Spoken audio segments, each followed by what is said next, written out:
what is up, guys? Kolst here.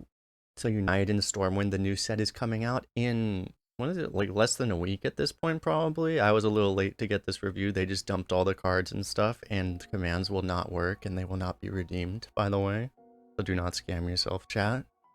But, yeah, so we're just going to go over all of the new cards. So I'm going to do it a little bit differently this time because, for the other reviews, I was just going by chronological order of when they were released. But for these, so that we can actually sort, I'm going to go down the list, but class by class. And if it's a card that I reviewed previously, I'll link probably some of the older reviews I did in cards in the top of the screen or something. But I'll just say, like, really quickly, I will just acknowledge it and say good, bad, you know, really good, bad, mediocre, you know, but just otherwise skip it and, you know, move on so that this thing won't be 3 hours long. But in any case, yeah, let's get right into it. And the other topic I guess I'll acknowledge as well is because the first one right here is a questline card. I'm just gonna skip over these two because they're not gonna be an arena. This is an arena review. So moving on to the first real review. Metamorphin, this is one we did not see before. 1 mana 1/2 taunt. Battle Cry. If you cast a Fel spell this turn, gain +2/+2. So previously you usually would only have like maybe one Fel spell in your entire deck. Like, it's not very common. There are a couple Fel spells being added. So maybe now you're going to have like 2 Fel spells in your deck. So if you can get this, it's a 1 mana 3/4. It's amazing. One with taunt too. Great card. But you know, a lot of the time it's going to be a 1 mana 1/2, which, you know, used to be a card, right? Good old Gold Footman, but most of the time probably going to be a little underwhelming. So this card's probably not terrible, but, you know, not super good. If you have a lot of Fel spells, obviously it could be good, but probably most of the time pretty mediocre. Next we have Sigil of Alacrity. Alacrity? Is that how you say that? Alacrity? Probably. At the start of your next turn, draw a card and reduce its cost by 1. Oh. What is Alacrity? My English is failing me. I have no idea what that is. But anyway, I mean, this is effectively like 0 mana draw card, right? It's delayed, but, you know, sometimes the discount's going to be nice. You can just play this on 1 when you would have just hero powered your opponent's face, not really accomplishing anything. Now you can actually ramp that mana. It's great.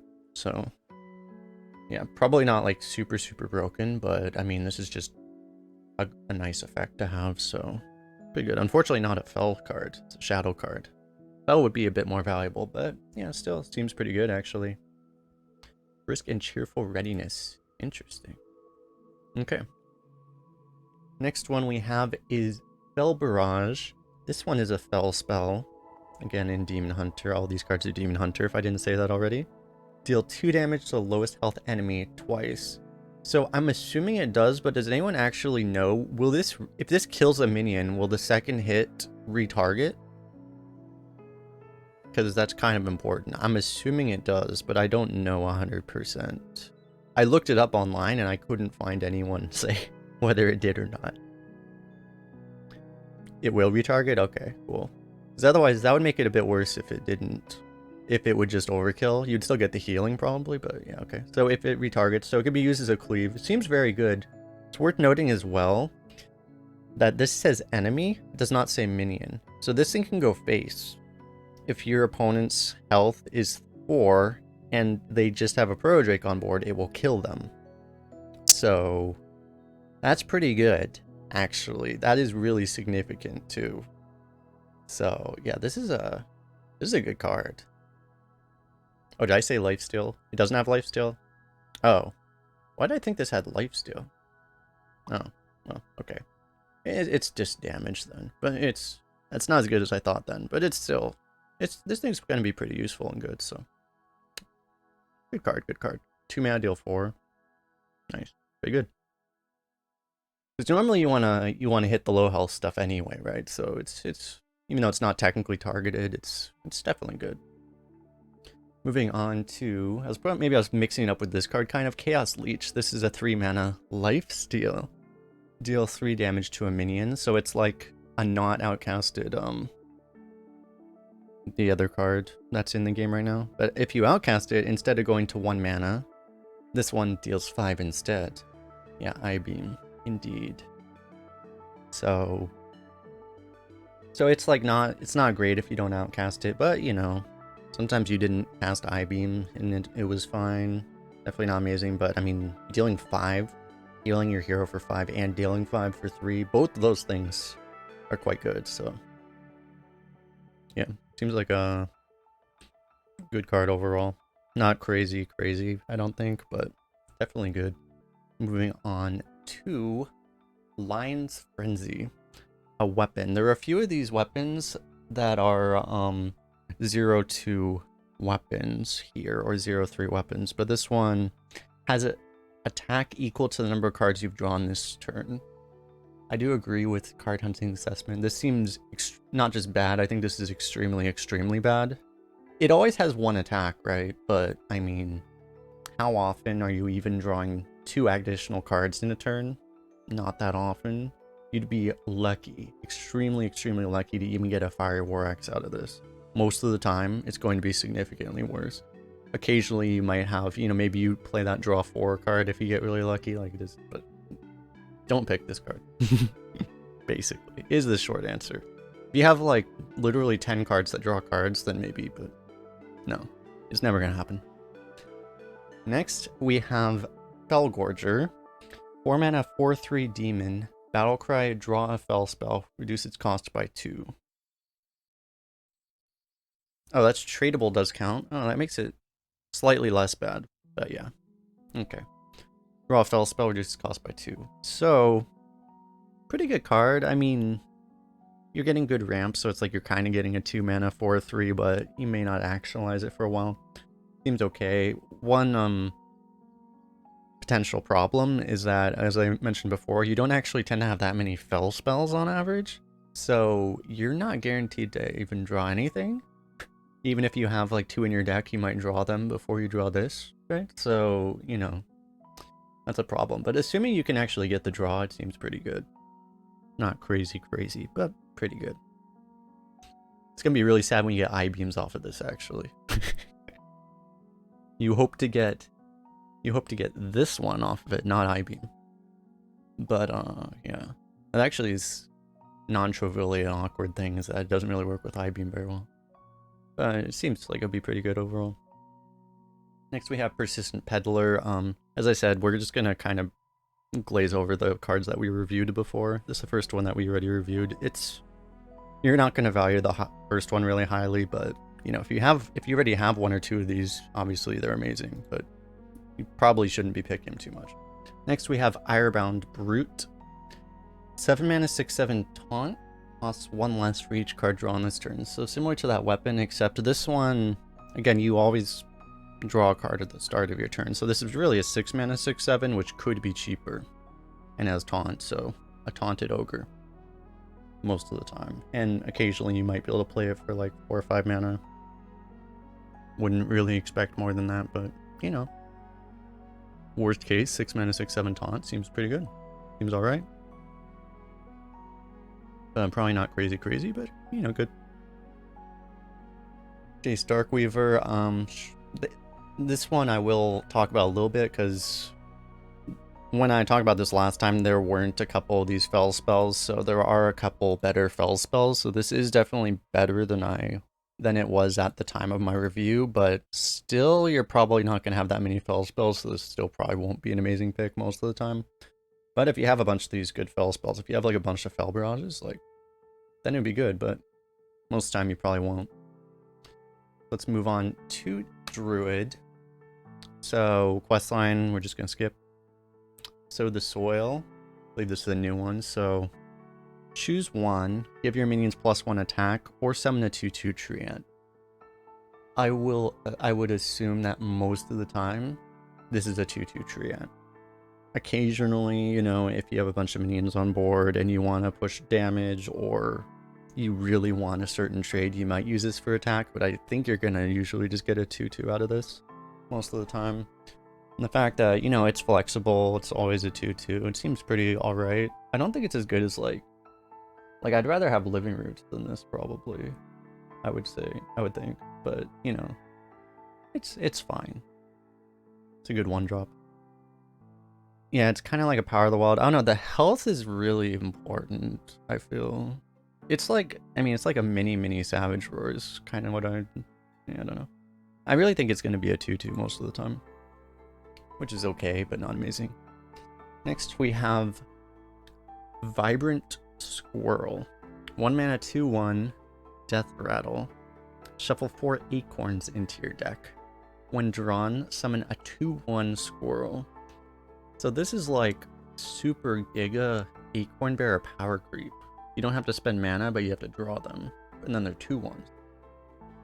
I think it's better than acorn bearer. Maybe not. I mean, it depends on what you have in your hand, I guess, because, you know, you can't control and buff. But I mean, it feels like this is a really good one drop. Maybe, I'm tempted to say it might be the best one drop Druid's ever had access to. It might be that good. It seems pretty good. I might be overvaluing it a little bit, but it seems very good. So, yeah. You shuffle 4 in, so like, you're pretty likely to draw one relatively quickly. Seems very good. Yeah. In constructed, it's probably not as good as dribbling, that's true. Next, we'll move on to composting. 2 mana nature spell, an epic tag. Give your minions Death Rattle, draw a card. Hey, I still got Gibbered the other day. I still got Gibberling the other day in constructed. It was not fun. So give your minions Death Rattle, draw a card. Compared to like, I'm tempted to say this seems like basically a better version of Soul of the Forest. A 2/2 is probably like slightly better than a card. A 2/2 on board.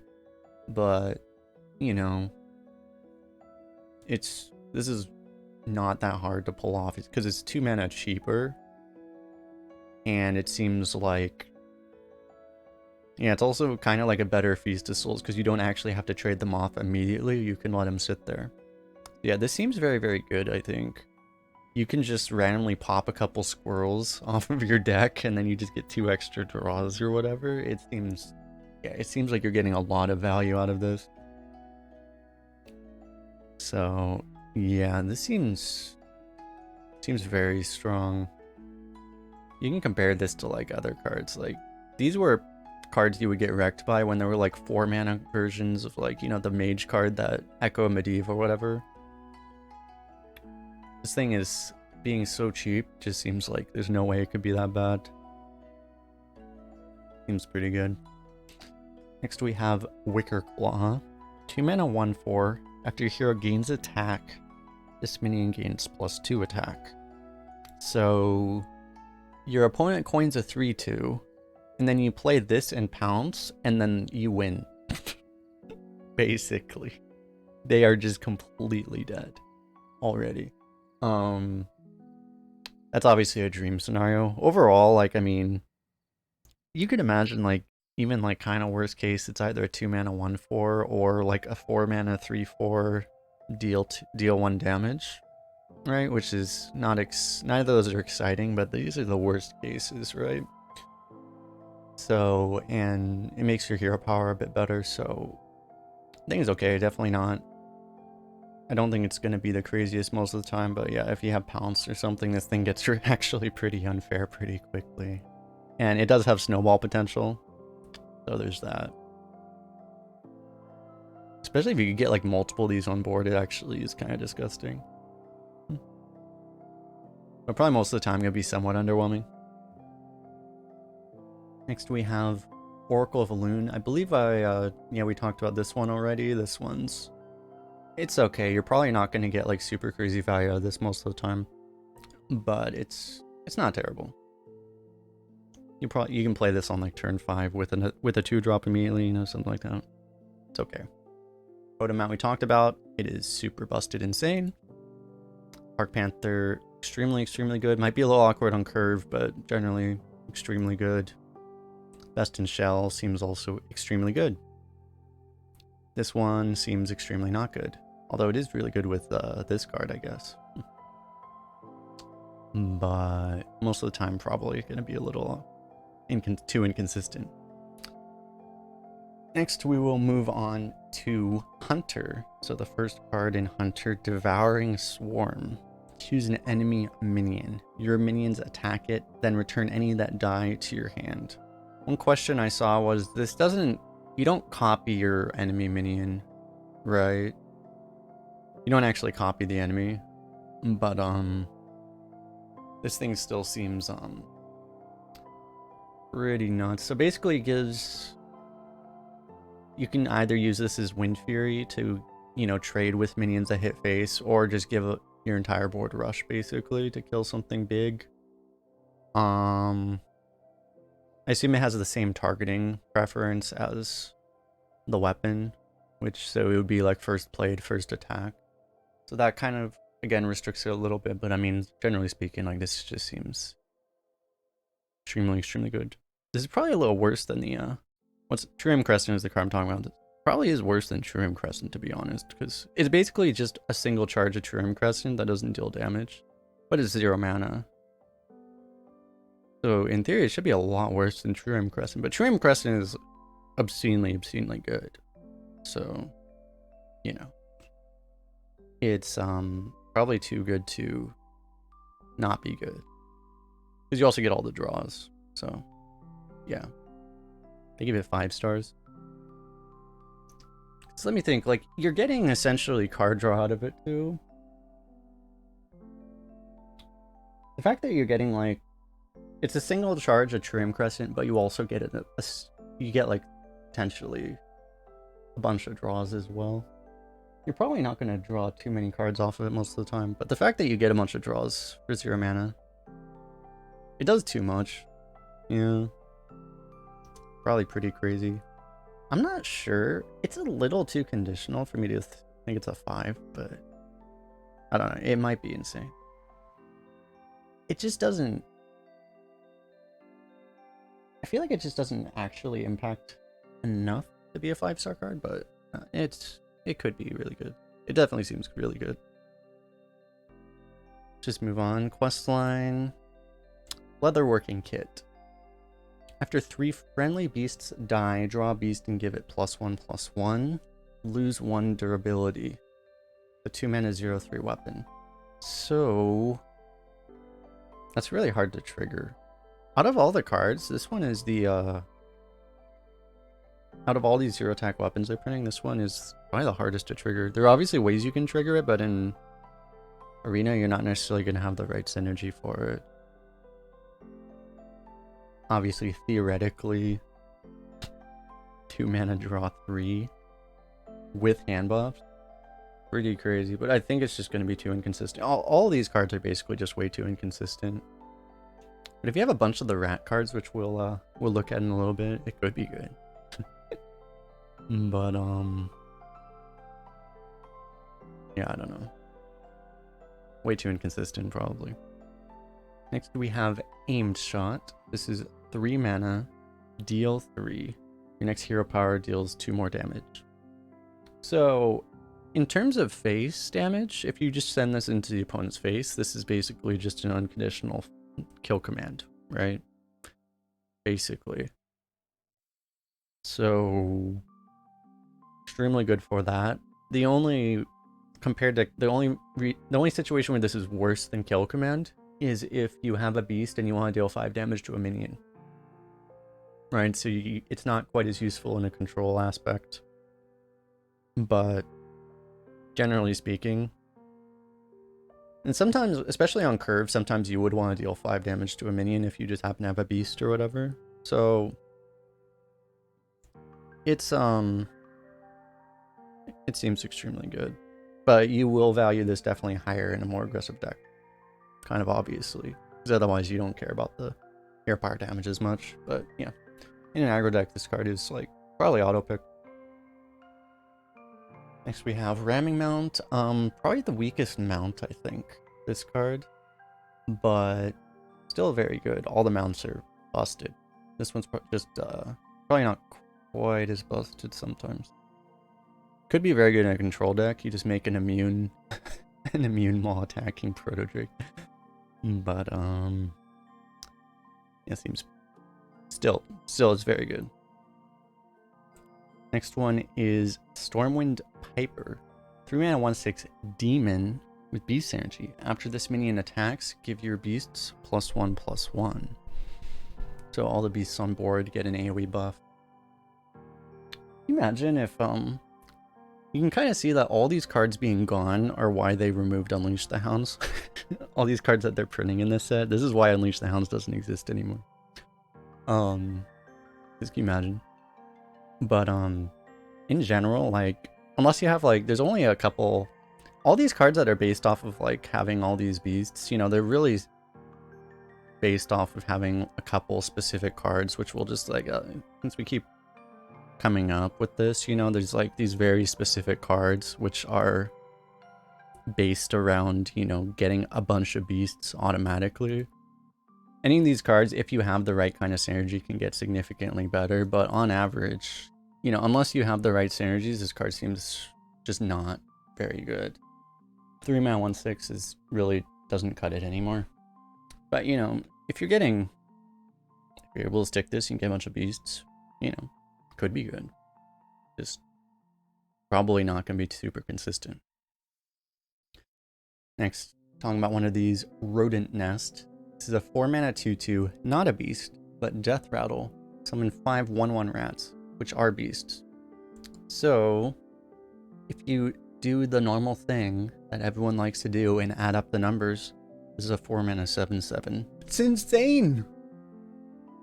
But, you know, obviously it's not going to be as good as a 4 mana 7/7, but there's all these potential synergies, and as well, and it's a little slow, but you are getting a lot of, you know, you're getting a lot of value out of this, even if with no synergy at all. You might run out of board space. That could be an awkward thing, so you might not get all of the value. But Death Warden, which set is Death Warden in? Is Death Warden still in the game? Which set is that card from? But in general, like, this is a lot of stats, so it's definitely pretty good.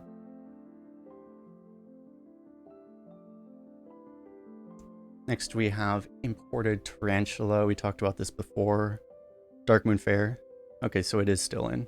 Yeah, okay. Since we're talking about this, I might as well, since we mentioned this, I might as well say a little bit, because it does impact the cards a little bit. Which, we'll do another review of the whole rotation, but Witchwood, Saviors of Uldum, Rastakan's Rumble rotating in, and Ashes of Outland and Skullman's Academy are rotating out. So, yeah. The point is, this card is insane. This is like one of the strongest cards. This might be the strongest hunter card ever printed, actually. It's like crazy. I mean, Rinling's Rifle exists though, but this might be slightly worse than Rinling's Rifle. It's in the discussion for the best hunter card ever printed, so, you know. Rat King seems pretty good. I think you can kind of expect to get this, especially with some of these other cards. You could potentially trigger this multiple times rather quickly. Most of the time probably won't, but, you know. Worst case, 5 mana, 5/5 rush, pretty good. And Rats of Extraordinary Size. I believe I reviewed this one as well. This was one of the cards that I had the most trouble thinking about really how good this was. There's enough of these synergy cards again that it seems like it might be pretty good. If you just stick a Stormwind Piper, if you just stick this thing, then you just get a board full of 2/2s.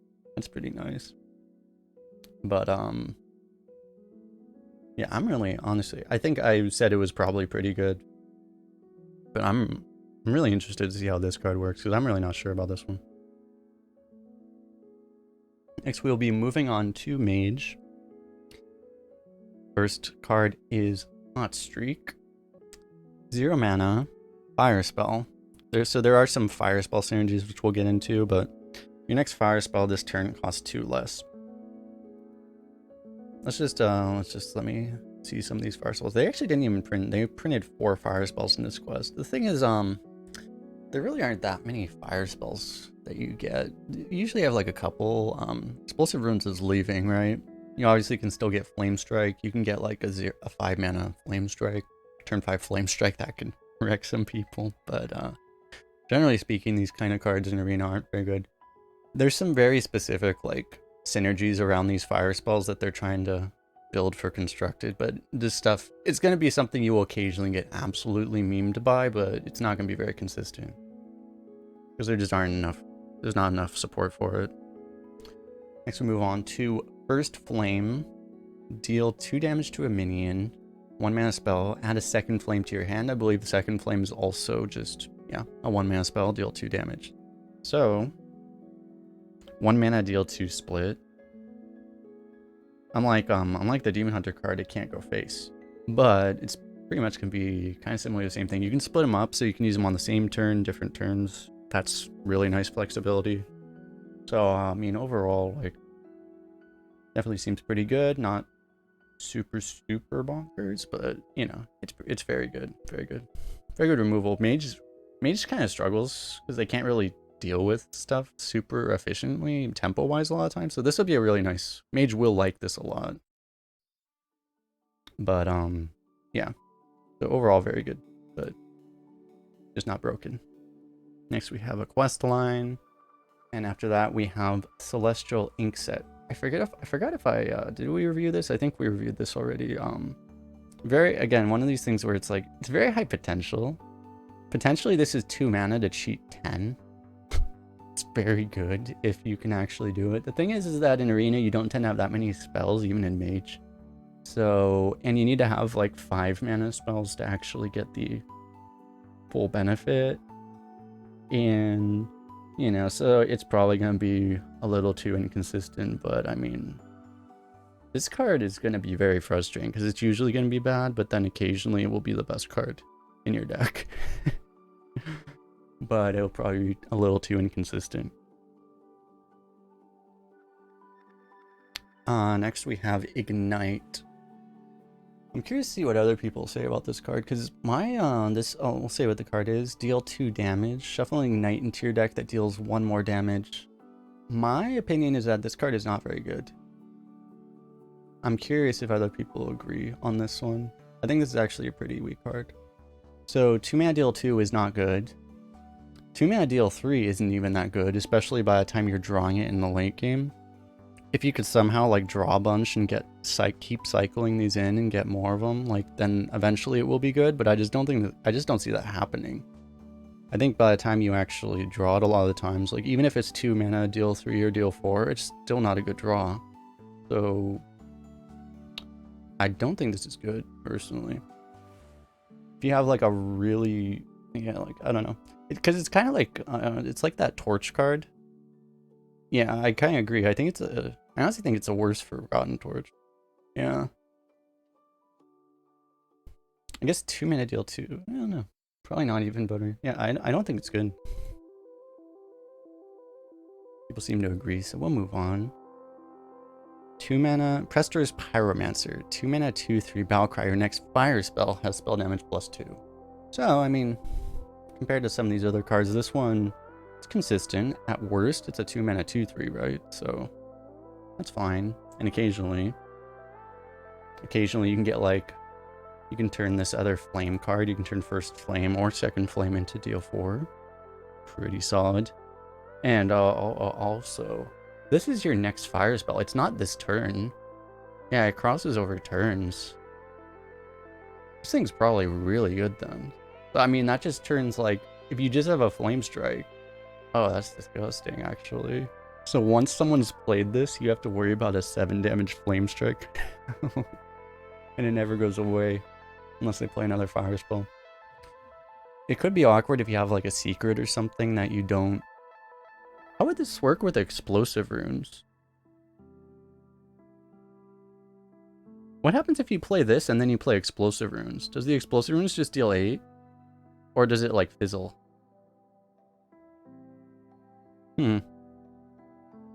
Is like, will it store the spell damage? I'm curious about that. Yeah, this would be nuts with Blast Wave as well. That is a really weird one. I do not know. I don't know if they know how that works. I don't know if Blizzard thought about that.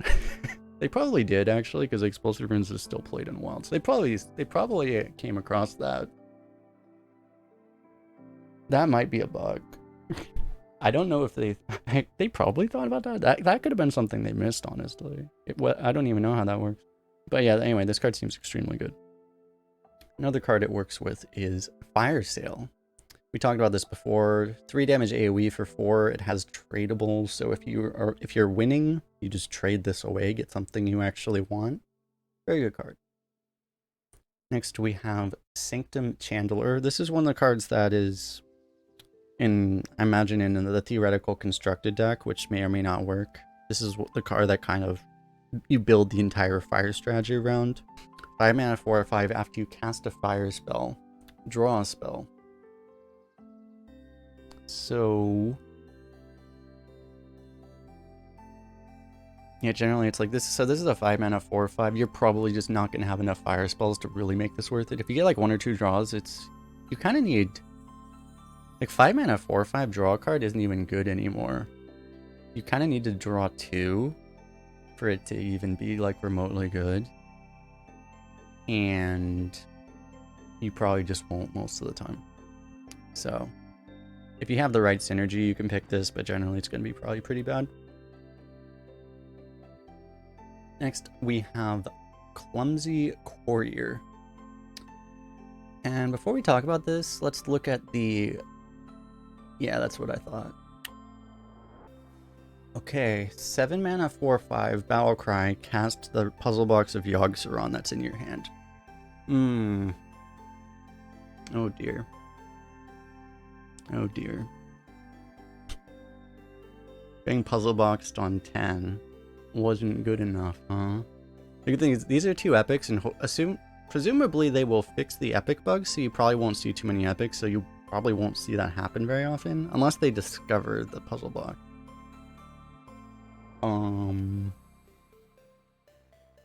Random target, it must be because it just casts it. I can't imagine it would target. I think it's random. So, I mean, so obviously it's like, if it's going to be like, if it hits like a Deep Freeze or a Flame Strike or something, it's usually going to be fine. I feel like a lot of the time it's going to be fine if you're actually hitting something good. But, I'm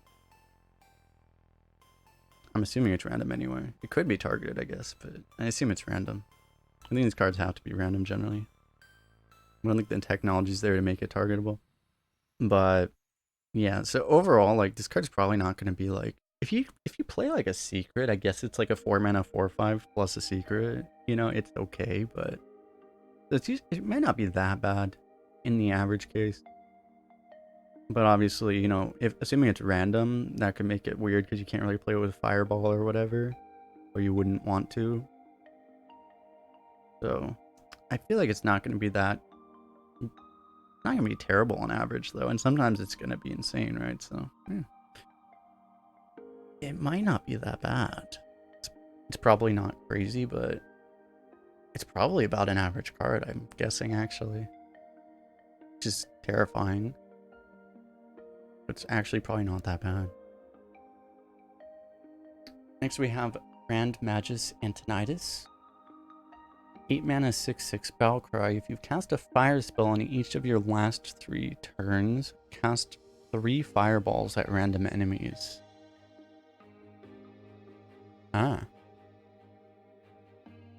Well, that's a pretty damn hard condition to actually meet.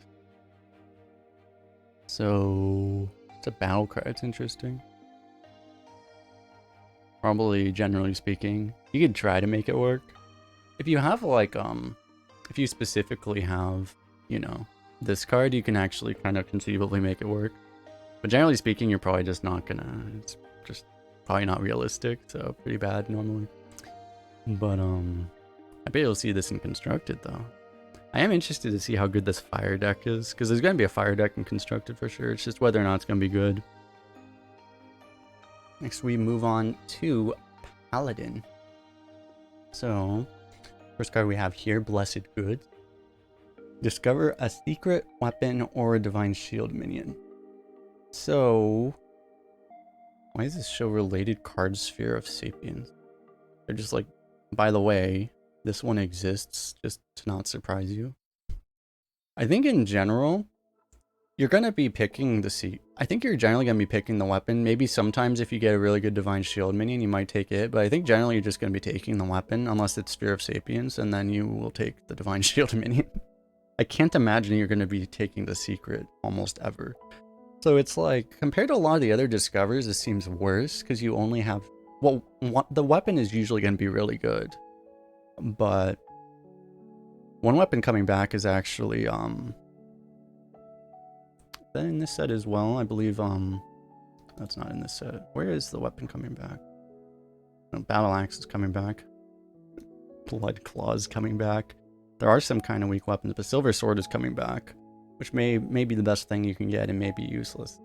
But yeah, interesting. Generally speaking, I think you're gonna want the weapon, but because there is only the secret is kind of dead. Like, unless you really specifically want like Judgment of Justice or something, you're just not gonna take it. So you kind of only have two options. So, and you can low roll the weapon. So compared to a lot of Discover cards, I think this is weaker. But I mean, still, 1-mana Discover is good. So it's gonna be good. Usually, because pretty much any Discover is good. Yeah, you'll take this over anything. Yeah. We'll talk about that later. Next, we'll talk about Prismatic Jewel Kit. Too inconsistent, probably. Could pop off, but usually not going to be that good. Quest line. Next one is City Tax. 2 mana, tradable lifesteal. Deal 1 damage to all enemy minions. Do you guys remember when Spirit Lash was literally this card, except it was 2-sided and it didn't have tradable? Oh, how the game has crept. Oh, how the game's power has crept. But yeah, so it's a weird card for Paladin. Obviously, this is a card that you would want in a slower Paladin. Obviously, a lot of Paladins lately, and I don't think anything's really changing in this set either. A lot of Paladins tend to be, at least the more consistent way to play Paladin is usually more aggressive, but this card is a very strong enabler for control Paladins, so something they don't do very well. Unless you have Consecration, you can't really deal with any wide board. You can put this with spell damage into Consecration, you know. And in worst case, if you don't want it, you just trade it. Get something you want. So, good card. Next we have Noble Mount. Did I talk about this? I don't think I did. Give a minion +1/+1 and Divine Shield. When it dies, summon a Warhorse, which they don't show it here, but Warhorse is it's an Argent Squire, right? 1/1 Divine Shield, just like all the other mounts. So I'm thinking this card is probably the worst mount, right? I guess the thing is like but it's still, you know, giving me a Divine Shield can always be, in the right situation, is always really, really good. But generally speaking, it's not going to be super, super crazy. But still very, again, it's like, I think it's the worst mount, but it's just all the other mounts are batshit insane. This might be better than the Hunter one, actually. It might be better than the Hunter one. Because effectively, Divine Shield and Immune are the same thing, right? The only thing is that Immune can theoretically stay there and you can get multiple hits out of it, but Divine Shield, you only get one. Most of the time, it's going to be the same, right? This is probably better than the Hunter one, just because it's cheaper. And a 1/1 Divine Shield is probably better than 2/2 Immune. But yeah, it's a good card. It's just like, is it good? Is it really good or is it broken? I think it's more on the really good side, but yeah, it's good. Talking about really good cards, Alliance Bannerman. 3 mana 2/2, Battle Cry, draw a minion, give minions in your hand +1/+1. Yeah, I think this is a 5-star card. I think there's just... This is like, I mean, this is probably one of the best, outside of like weapons, this is, can I say that? I think outside of weapons and legendaries, this is probably the best Paladin card ever printed. I think I might be forgetting something. Maybe like Muster for Battle was better at the time. Maybe. But like, This card I think is as good as Muster was, is about as good as Muster was back when Muster came out, when it was like the best card ever printed, basically. The best non-legendary card ever printed. Yeah, this is just like, this does way too much. It's just, you know, the only drawback is that it's a slow play on turn 3, but you'll get the tempo back. Like, there is a bit of a downside that some, you know, Paladin is built off of being on board, so if you take a slow turn, it could be a little awkward, but it does way too much, man. It's good.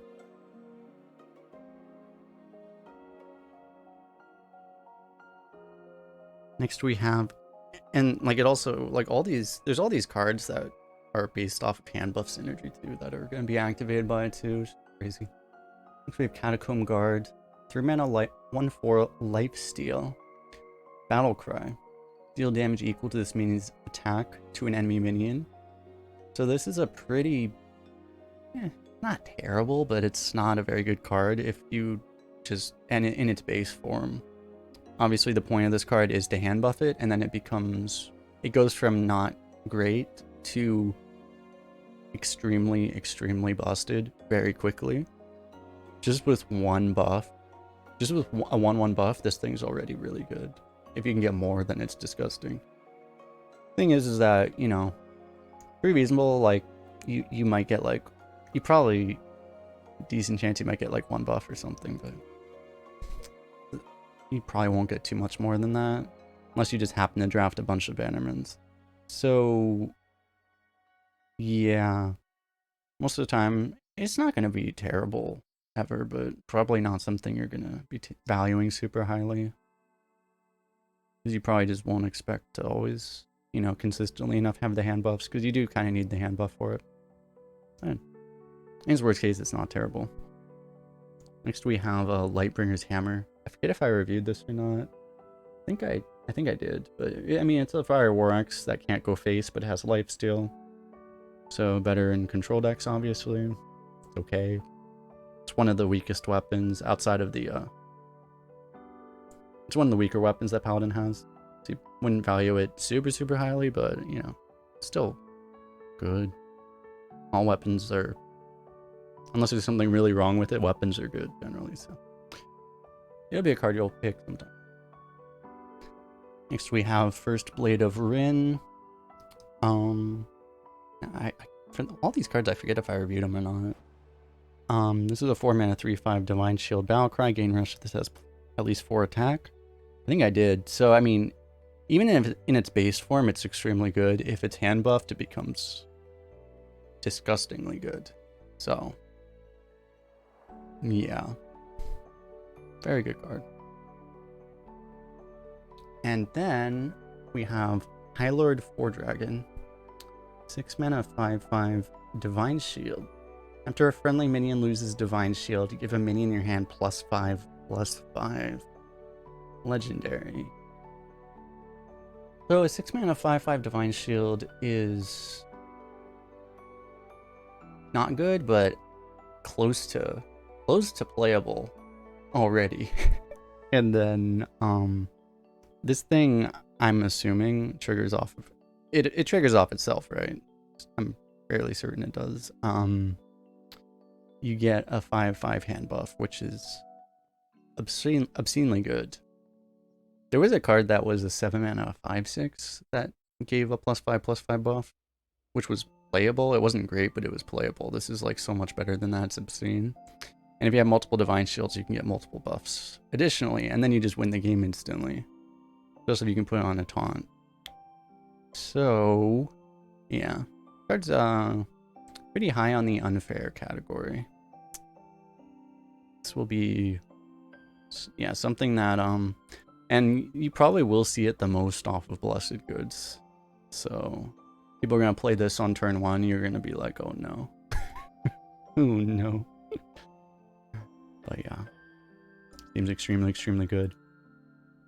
Alright, so Call of the Grave. Discover a death rattle. If you have enough mana to play it, trigger the death rattle.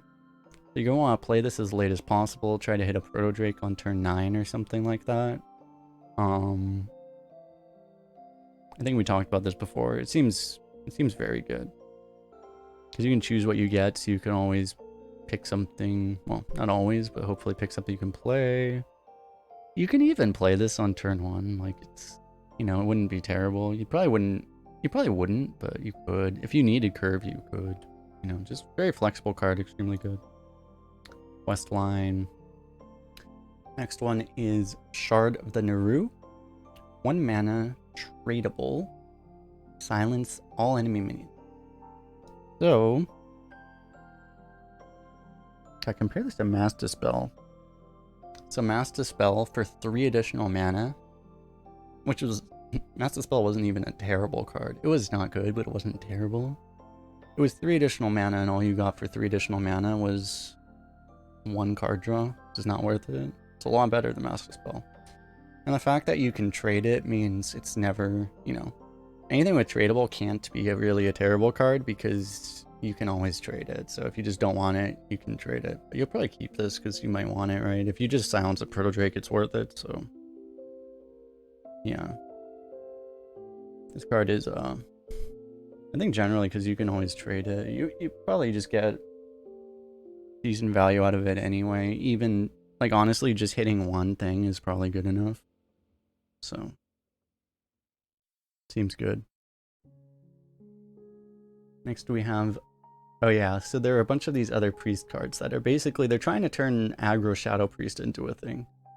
This one is Void Touched Attendant. 1 mana, 1/3. Both heroes take 1 extra damage from all sources. This is basically Cursed Blade in minion form.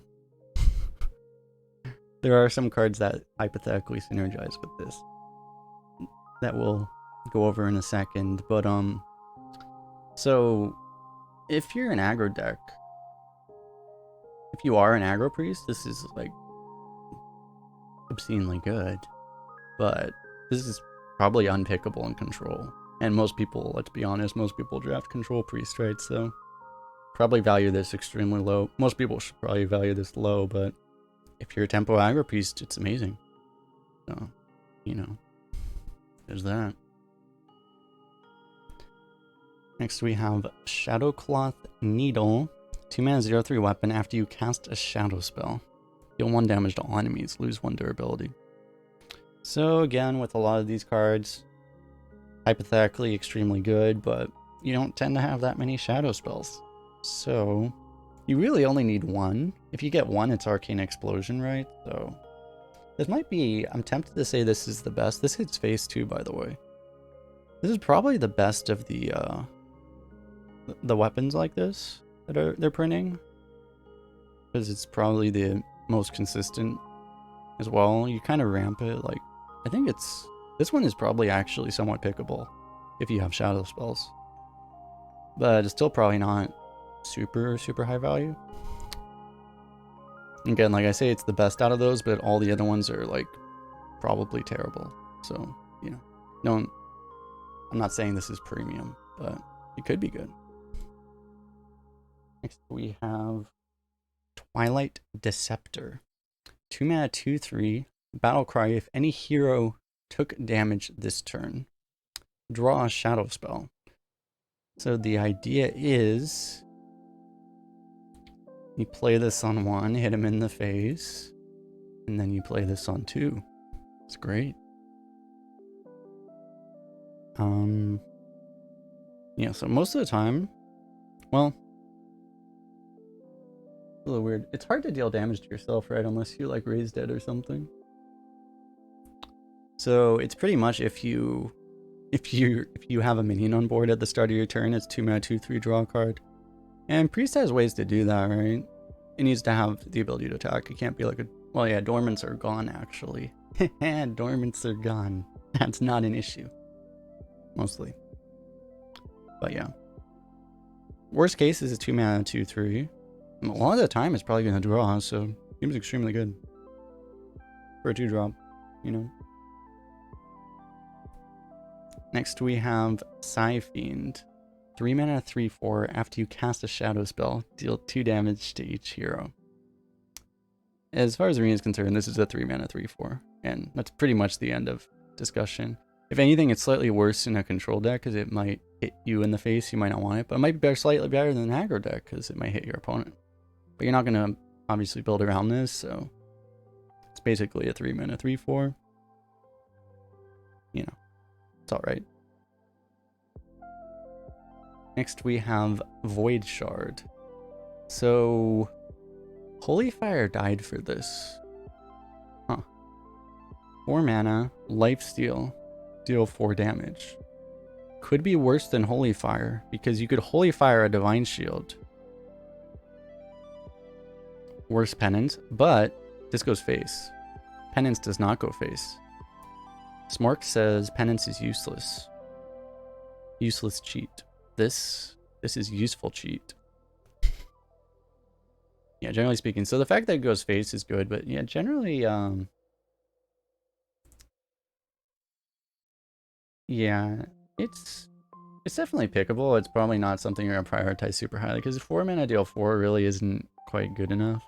But you know, I mean, you would pick Holy Fire sometimes. You know, you probably wouldn't anymore because it's just so weak now. But you know, this card's not terrible, but it's not good. It's like mediocre. But it's not unpickable. It's fine. The problem with it is like you're generally only going to care about one of the two things. You know, like you might want to go face, but then you don't care about the lifesteal. You might want the lifesteal, but then it's just a little weak tempo-wise, but you know, it's still playable. Next we have Dark Bishop Benedictus. 5 mana 5/6. Start a game if the spells in your deck are all shadow, enter shadow form. I think we talked about this before. Thing is like this is never going to actually go off, so it's a 5 mana 5/6. Not terrible, but not amazing. And Alec Mount we've talked about. The only discussion that people have had about this card is if it's very good or if it's disgustingly good. It's extremely, extremely good. We talked about that in the other review. So, we will move on now to Rogue. And this is a quest line, so next. Oh yeah, so there are going to be some SI7 synergy cards here, which is interesting. So the first one, actually, I'll talk about the SI7. Actually, there are multiple of them. Anyway, be aware there's some synergy for having SI7 cards. But this one is SI7 Extortion. 1 mana, tradable, deal 3 damage to an undamaged character. So it's like a slightly thicker backstab or a much lighter Shadow Strike. And as anyone who's aware of Shadow Strike is aware, it says character just like this one, which means it can go face. If your opponent's at 30 health, you can deal 3 face damage with it. But it's gonna be the new Holy Smite face turn 1, isn't it? It's gonna be hilarious. You probably should never do it, but people will do it. People will do it. You'd probably be better off trading it on turn 1, to be honest, but you probably wouldn't want to do that really either. So the point is, like, it's 1 mana deal 3, it's good. You can't hit a damage thing with it. Probably a little awkward, like, it's probably might be worse than backstab because of that, but you can trade it, so if you just, you know, if you draw a late game, you probably will trade it for something bigger. Nice to be able to do that, so it's good. Probably not crazy good though. Next is Garrote. I believe we talked about this. It's basically Headcrack 2.0, which means you never take it. Next is Maestra. Is it Maestra? Of the Masquerade. Interesting card. 2 mana 3/2. You start the game as a different class until you play a rogue card. So the thing that is interesting about this, so it says you actually start as a different class. It would actually be much more useful if you could start as a rogue and as a different class, because then you could get the rogue dagger before you did anything. This would actually be way better in any other class if you could get rogue. But it's random, so you know, you might get like life tap, you might be able to tap on 2. But that's the interesting thing, is that it could actually screw you because you lose the ability to dagger on 2. So this might actually not be that good. It's obviously, it could be hilarious, because the thing in Arena is that, you know, sometimes you have a lot of neutrals. So you might play this, you know, you might be a different class for like the first like 6, 7, 8 turns of the game. And you just like randomly turn into a rogue on turn 7 when you play a Cursed Vagrant, and your opponent's like, what the? If Cursed Vagrant's in the game, I'm not sure. I'm not sure if it's rotating out. But, yeah. So I actually think this card might be a little awkward, but, you know, if it's up against terrible legendaries, it'll be hilarious. So you're going to take it, right? 2 mana, 3/2, so yeah. It would be one thing that you probably want to be cautious of. You want to make sure you have 2 drops so you don't miss the dagger on 2. Vagrant's out, okay. That's pleasant. But yeah, I mean, it could be. It's gonna be hilarious, and it's not terrible, so it'll be interesting. Next we have Loan Shark. Actually, the only other thing I'll say is, like, in Constructed, you could really kind of more mind screw somebody with this, but you're kind of mulliganing mostly the same way regardless of what class your opponent is, so I don't think you're really getting that much benefit out of it there, but you never know. Next we have Loan Shark. 3 mana, 3/4, Battle Cry. Give your opponent a coin. Death Rattle. You get 2.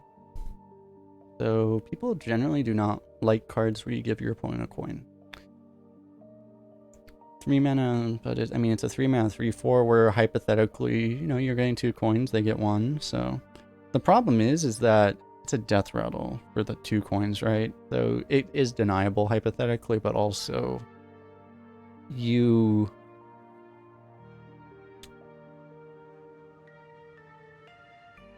but your opponent gets to use theirs first, which is potentially extremely awkward. Like, if you imagine you coin this on turn 2, your opponent gets to coin a 4-drop to eat it. So this thing could be extremely awkward, honestly. And the upside is rather limited. I feel like you'd kind of want to have actual synergy for the coins to make this work, I guess. I don't know. I mean, you can also just play a Pro Drake on turn 6, so it might be worth you know, giving your opponent a little bit of tempo if it just means you get to play a Pro Drake really fast. Pro Drake's not rotating out, is it? I don't know. Like, this card theoretically should be good, but, well, you would think, but it may actually be kind of awkward.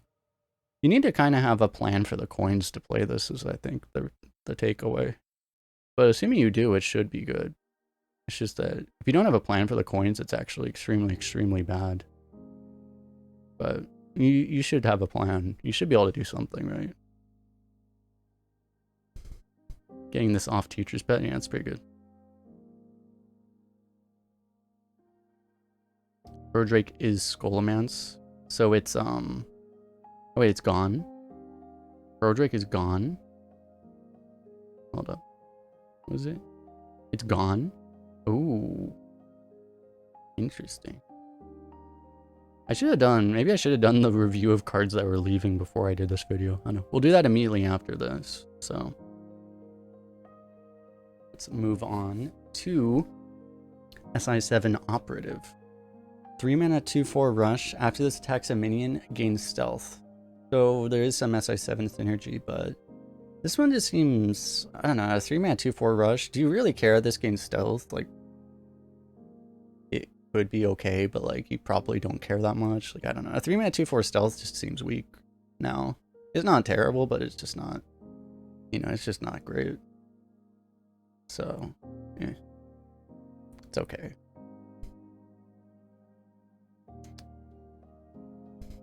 Next, we'll move on to Sketchy Information. 3 mana, rogue spell, draw a Death Rattle card that costs 4 or less and trigger its Death Rattle. Draw a 4 mana 5/7. Take 5 damage to your hero. That card existing is a real problem for this card. How many Death Rattles are there really that are actually good with this? Like, you need something like rather specific for this to be worth it.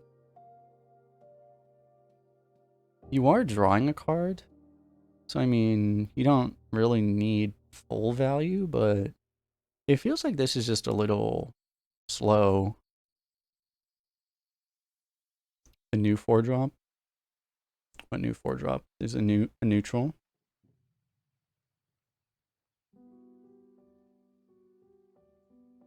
Oh yeah, this one.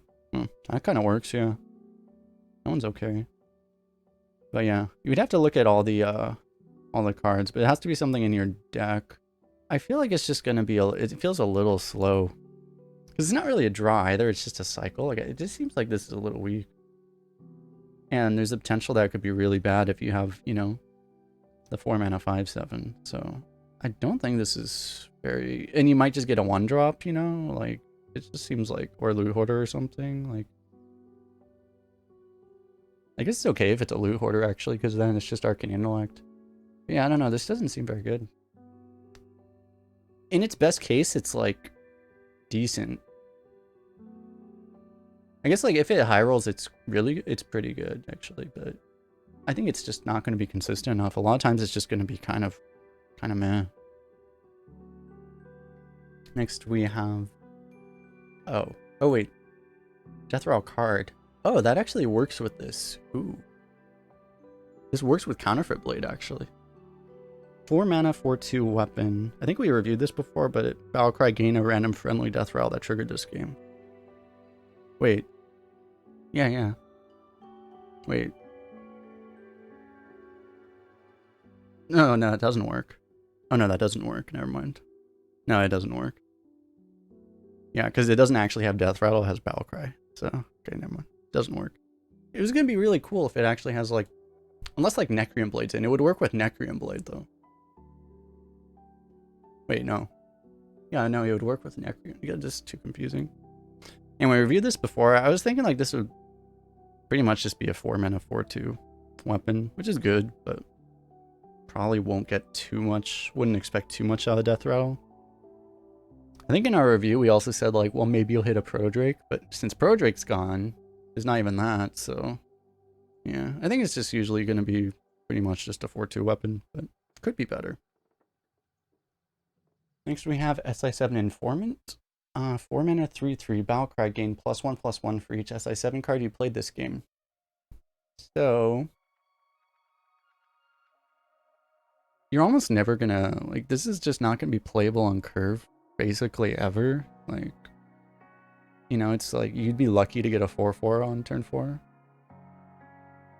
but it's usually gonna be worse, and frankly, like, you just aren't gonna have that many SI7 cards most of the time, so it's just, it would be really late to even get the potential upside probably, so it seems like usually not gonna be very good, this card.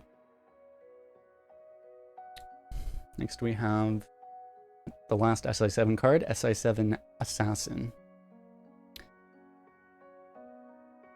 Costs 7 mana 4/4, costs 1 less for each SI7 card you played this game. Combo, destroy an enemy minion. So you need to play 2 SI7 cards for this to be like a slightly better version of that really good Vile Spine Slayer. You usually won't, but I mean, 7 mana 4/4 combo destroy an enemy minion. It's a little, it might be hard, even if it's 7 mana, like, this is not terrible. It's a little hard to combo it, right? So you may have to plan around that, and you do have to, it's a little late. But like, if you're getting an Assassinate and a 4 mana. Yeah, it's like Flick, except you have to combo it.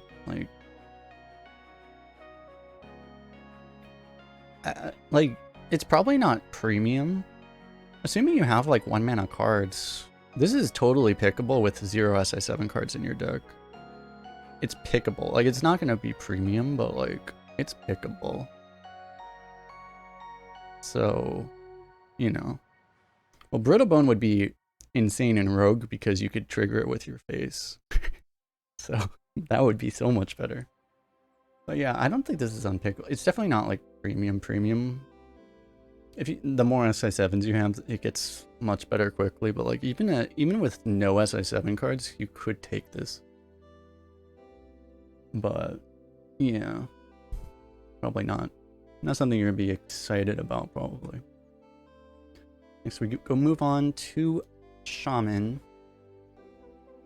Investment opportunity. 1 mana, draw an overload card. So, how good are overload cards? The problem is like, there are some in this set. You don't always have that many overload cards. So this isn't guaranteed to draw anything. On turn 1, it will probably draw something, but it might just be dead. It'll probably usually draw something, though. 1 mana draw is never, assuming it actually draws, 1 mana draw is never that bad. You know, it's probably okay. The idea would be that your overload cards would be things you actually want. But, yeah, probably not something you're going to be super excited to pick most of the time. Next we have Overdraft. We talked about this earlier. This card, like, potentially could be the nuts, but most of the time you're not going to overload that much unless you have, you know, the that one minute AoE thing. So this probably isn't going to do that much most of the time. But you can trade it at least, so it's not terrible. Even with no overload cards, you could pick this just to trade it. Oh, Wandmaker's rotating? Interesting. But yeah, so again, like, any card with tradable it's impossible for it to be like unpickably bad because you can always just trade it. So it's automatically better than a terrible card. And occasionally this will be the nuts, but most of the time it'll be pretty mediocre. Next we have Auction House Gavel. 2 mana 2/2 weapon. After hero attacks, reduce the cost of a battle cry in your hand by 1. So you usually have battle cry cards. Not always, but usually. I guess like Rusted Raider's leaving, huh?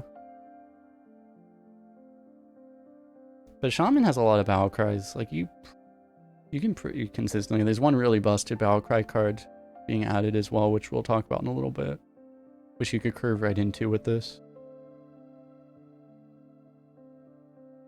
So you do kind of need a 2 mana 2/2 weapon. Doesn't really seem good enough by itself. You do kind of need to get the battle cry value, but I think most of the time you will. So this should be good. It should be extremely good, actually. Particularly if you get to ramp into something that you shouldn't be able to. Oh yeah, if you had Burrowing Scorpion off of this, oh god. Oh no. Because that would just kill a 3-drop, right? Imagine when your 3-drops start getting Scorpioned on curve. Oh man. That would be nuts. But yeah. It should be pretty good. Like, even if you don't get a battle cry, it's not the end of the world, but when you get 2 mana worth of ramp out of this as well, it's pretty nuts. Bolner Hammerbeak. This card is pretty much a better brand. We talked about this the other day. It's basically a better brand. So it's good. Probably not nuts most of the time, but good. There's no Twin Tyrant. No, that would be terrifying.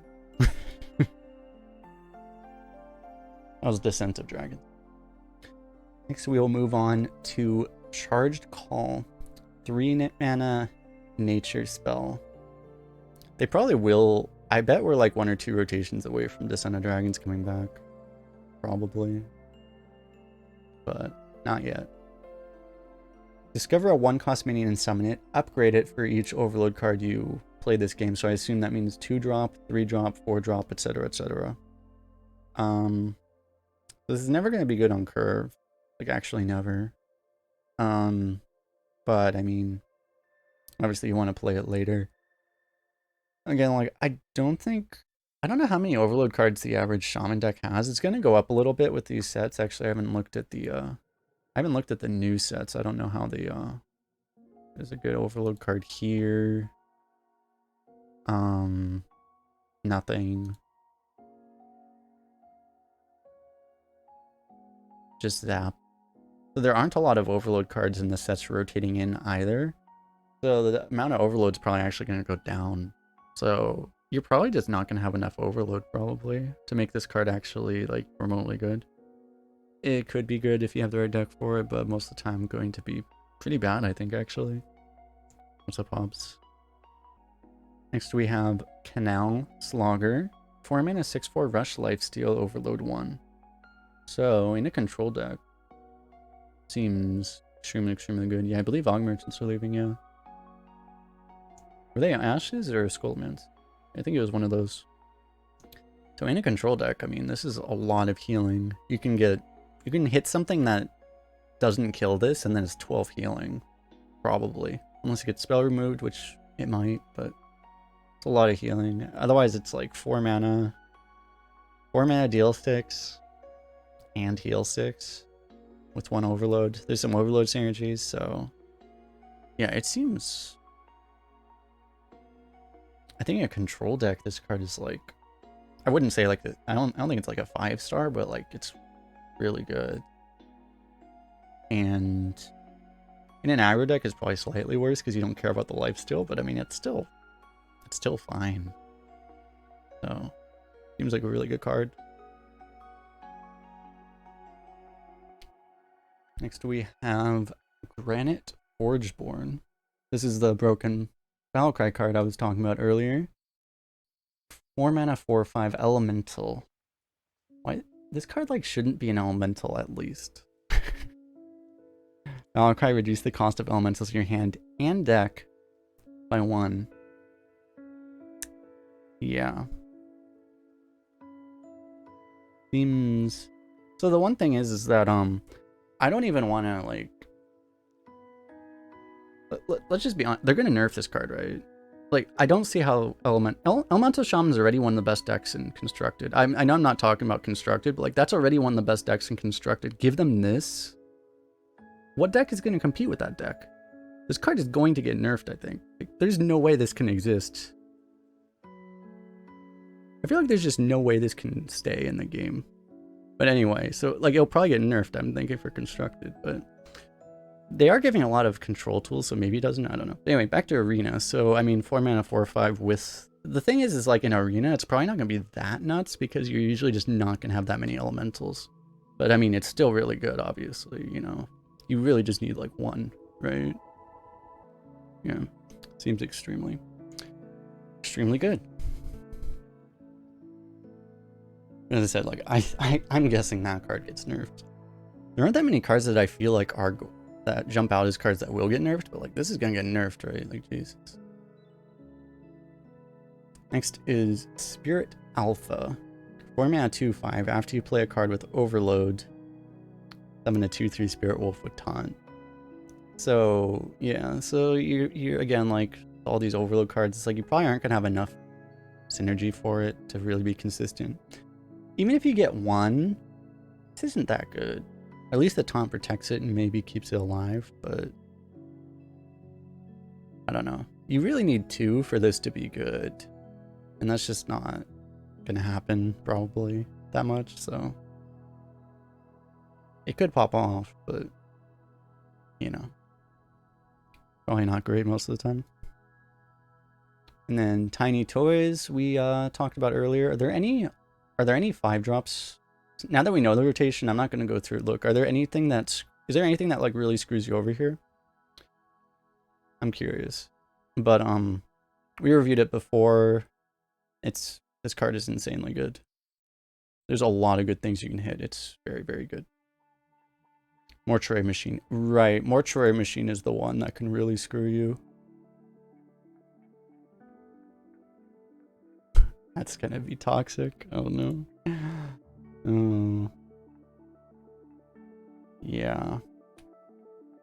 Oh, just dodge Mortuary Machine. We move on to Warlock. This is a quest line, so we skip it. Touch of the Nathrazim we talked about in a previous review. It's good, much better in a control deck, but you know, decent. In a control deck, probably above average. In an aggro deck, probably below average. Next one, this is a new one, Bloodbound Imp. 2 mana 2/5. Whenever this attacks, deal 2 damage to your hero. Wandmaker's out. So if you can play this on curve, like, it's pretty good, obviously. So it's probably, is this worse? I feel like this is probably worse than the 3 mana 4/5. that deals 3 to your hero when it attacks. I think it's worse. But that card was pretty good. This card is like, in an aggro deck, you probably like this. It's just the fact that it doesn't actually really trade. It's a little awkward. It's because it's good if you have it on 2, but if you have it on 2, or if you don't have it on 2, this thing kind of sucks. So I guess as long as it, because it's just not going to be worth it later. But any card with this text on it basically has that problem. Yeah, the fact that it deals less, it only deals as much damage as it deals to yourself is a little awkward. You could buff this though. It's a demon, you can buff it. There are demon buffs in this set. So, you know, it's fine. You probably, it's going to be really awkward sometimes, but it's going to be really good sometimes. So on average, it's probably about average, I think. Maybe. I definitely don't think it's terrible, but I definitely don't think it's like really good. It's probably about average. Next we have Dreaded Mount. Give a minion +1/+1. When it dies, summon a Dank Steed. Nice. This card actually seems pretty good. There are going to be a lot. One of the things is that there's a lot more silence in the game now, so he's going to get silenced away sometimes. But compared to, like, you know, Dreadsteed was a terrible card because it was 4 mana and you just had to play a 4 mana 1/1, but this is a lot. It's still a slow play, but it's not that slow. Like, this definitely doesn't seem terrible. I think it's pretty good.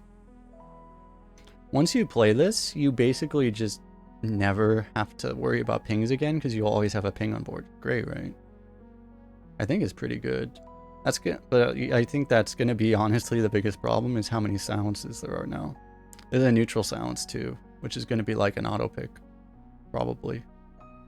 So yeah, it'll be a little frustrating for that reason.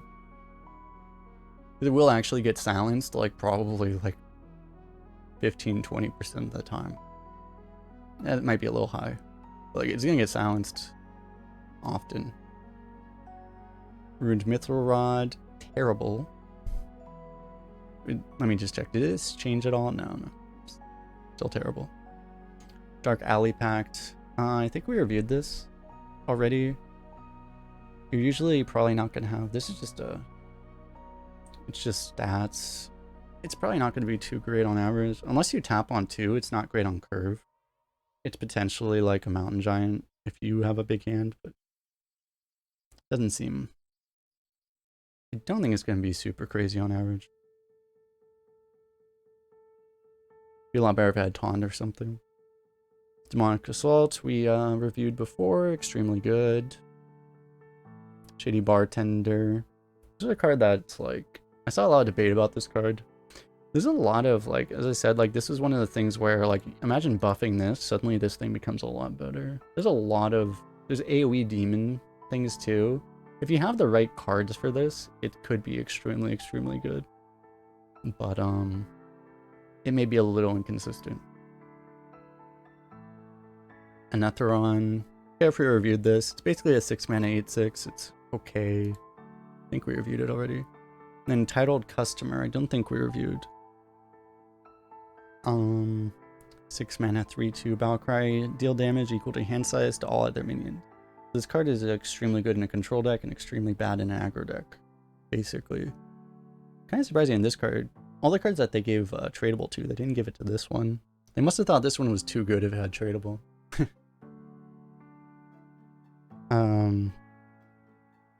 But it feels like one they would actually give it to. So I mean, in a control deck, like this is basically just a you're gonna have like 5-6 cards in hand, so this will basically just kill everything on turn 6. It's gonna be kind of frustrating to play against, to be honest. Because yeah. And it's better than that because it leaves a body too. A small body, but still a body. If the damage just doesn't quite kill something, you know the 3/2 will immediately contest it. So yeah. It's a very good very, very good board clear. Of course you need to have, you know, you need to have a slower deck for it to work. But that's the deck you want to have this thing in, right? So, or the decks that it's good in. extremely, extremely good. Yeah, I would hope they fix the rarity thing. I hope they do. I think they're aware of it, but I'm not guaranteed that they do. The problem is that well, Blizzard employees are working less this week and stuff. So, and they're kind of not focused on stuff, which means stuff like Arena might get dropped. So it might not get fixed. They might have to fix it though. Cuz they're going to they have to do the micro adjusts. They have to like kind of redo the micro adjusts for the new patch anyway, so they probably will fix it, but I don't know. No guarantee. I would bet they will though. But who knows? Yeah, they might just like honestly, it wouldn't be the most surprising thing if they just turn off all micro adjust because they literally just don't get to it. That would honestly be somewhat likely. And if they turn them off, then hopefully that would mean fixing it, but maybe not. All right, so let's move on to Warrior, the last class, I guess, and then we'll go into neutrals. So this is Provoke.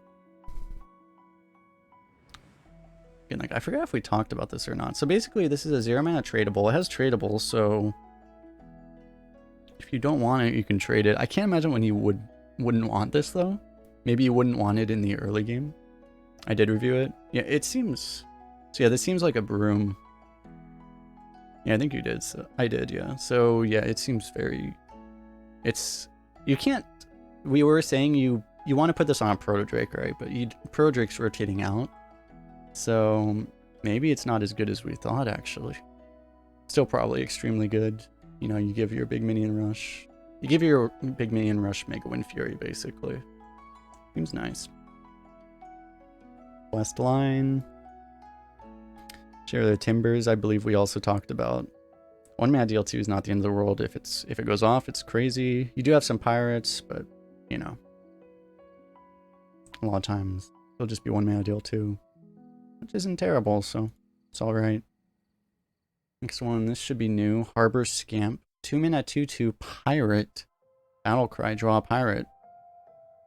So you do need to have, as I said, you usually have some pirates, but you're not guaranteed. There are a lot of pirates in this set, so it'll probably be a bit more likely, especially if there's an offering bonus, which we don't know if there will be. But you probably will have pirates. So, because Sword Eater is also a pirate, the 4 mana 5/5 is a pirate, Southsea Scoundrel. So you probably will have pirates. And yeah, if it's 2 mana 2/2 drop card with potential pirate synergy, seems pretty good. Next is Cargo Guard. At the end of your turn, gain 3 armor, 3 mana 2/4 pirate. This is a weird one because, you know, pirate decks are usually aggro, but this is more of a control card. A lot of these pirates they're adding are actually somewhat control-y, which is interesting. In an aggro deck, this just isn't really, not really good enough. But I mean, it's not like armor's useless though, right? Like there's enough things that work with armor, like, you know, Iron Shad and stuff, and the 1 mana weapon. Like this could get value, right? The armor could do something even if you don't care about your health. But you know, you're not gonna pick this card really in aggro. But if you're a control deck, I still don't think it's like good enough that you prioritize it super highly. But it's not in a slower deck. You wouldn't hate having this. Seems alright. Heavy Plate. I would normally say terrible, but it has tradables, so it is not terrible because you can always trade it for something better. But still not very good. Next one is Stormwind Freebooter. I forget if we talked about this or not. So this one's like very similar to, you know, the Rogue card, right? Compared to the Rogue card though, the Rogue card requires you to actually have a weapon equipped, which is really awkward. The Rogue one that, you know, gives you your hero +2 attack. The difference is this one, you know, always works, which makes it a lot more consistent, but obviously you don't have the snowball potential. But, you know, 3 mana is basically, I mean, you take the damage, but this is an SI7 agent that you don't have to combo, right? So, extremely good. And it's a pirate, so, yeah, pretty nice. And if your opponent has nothing on board for some reason, you just hit him in the face. It's cool. Yeah. Yeah, basically, yeah, it's like a better Hog Rider. Although you can't develop it. You can't develop a 2/1 if it's not hitting anything, but usually a better Hog Rider. What's up, Gordo? Let's move on to Remote Control Golem. We already talked about this one, actually. It's a 4-mana 3/6, which is about as good as a 4-mana 4/5. With this effect, it's slightly better. That it's more health, but, you know, not a crazy minion, but seems good. Cowardly Grunt, 6-mana 6/2. Death Rattle, summon a minion from your deck. So I was thinking about this. This card doesn't look that good, but if you think about it, like, if you just pull a 3-drop, like a 6-mana 6/2 is like, or sorry, a 6/2 is like a 3-mana card, right? So if you just pull a 3-drop, and your opponent kind of has to kill it because it has 6 attack, right? So they're going to have to, like, pretty much remove it for you. And if you just pull like a 3-drop, you're basically getting enough, right? You're getting like a 3-drop and then another 3-drop. So on average, this is not bad. You could pull something big, obviously. You could chain these. True. Yeah. The thing is like, well, Aug Merchants are leaving, so I don't know. Decks might slow down, actually. You're going to probably have less 1-drops now. This might actually be pretty good on average. The thing is that it has low roll potential, so if you're a high win player, you know, generally anything that can low roll, you kind of want to devalue a little bit just so you don't low roll. But, you know, on average, this card is... The average result of this card is it's extremely good, actually. Well, I mean, it's worse than a... I guess it's still worse than a Skystalker.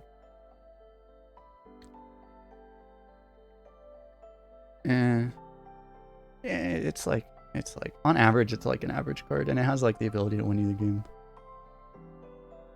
potentially. It really depends. Like, I guess we still don't really know. I think decks are gonna slow down, so I think this card's actually pretty good. But it's like, I mean, yeah, I mean, any card in its worst case is bad, but the thing is like, I don't think you're gonna have 1-drops in your deck, really. Warriors don't have 1-drops in their deck unless they're, well, Imprisoned Gunarg, but Imprisoned Gunarg isn't going to be in the game either. But I don't know. I think this card, it might be a little frustrating because I think it's going to be better than people think it is, actually. But it's going to be a little frustrating. Then Lothar, we talked about this. Do we know yet if this thing grows if it runs out of health? I don't know. Anyway, this card, we talked about this before in the previous review. Seems very good. Alright, so let's get started again. So, we're moving on to neutrals. So, Elwyn Boar, a beautiful card, but terrible, tragically. Peasant, 1-mana 2/1, draws a card at the start of your turn. Could be pretty nuts. One point that I know, like, Gritting Goats made with this card was that, like, it's not as...